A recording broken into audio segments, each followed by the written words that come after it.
2022 Higher Maths Paper 1 question 10 had this diagram of a cubic function f of x, and it had stationary points at 0, 3 and 4, 0, and with the sketch graph of 2f of x and 1. So what's it asking us here? It's asking us to scale it up by a factor of 2, so times by 2, and then move the graph up by 1. So let's do that on a diagram. We have just drawn this very small here. You can't really see it, but that is the actual question. But it's just so that I can refer to it as we are going. So I've drawn myself a little coordinate grid, and we can start off by looking at the points. So the first point we start off with is 0, 3, and we have got to times it by 2, so 0, 3 becomes 3 times 2 is 6, but then we move it up by 1, so it becomes 7. So our first point is 0, 7, and we get a mark for that. And our second point is we're times them by 2, but it's along 4 up 0, so 0 times 2 is still 0, but then we add 1, so it goes along 4 up 1, so we can note that point is 4, 1.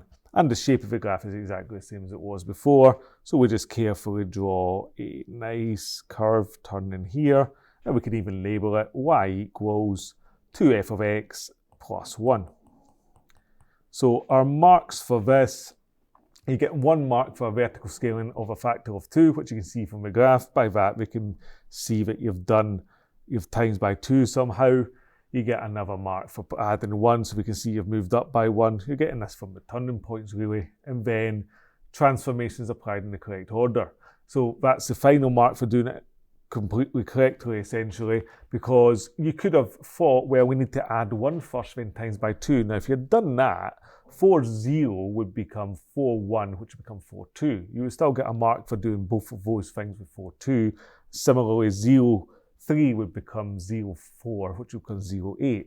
It would be obvious you had added 1 and times by 2, but in the wrong order, so you get 2 out of 3 in that case. Part B says, state the coordinates of the stationary points of the graph at y equals a half x. So let's start off with the original graph again.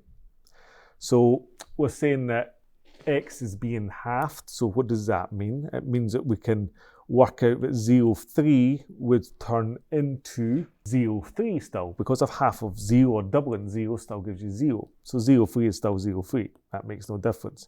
Now the only thing that's changing is the x.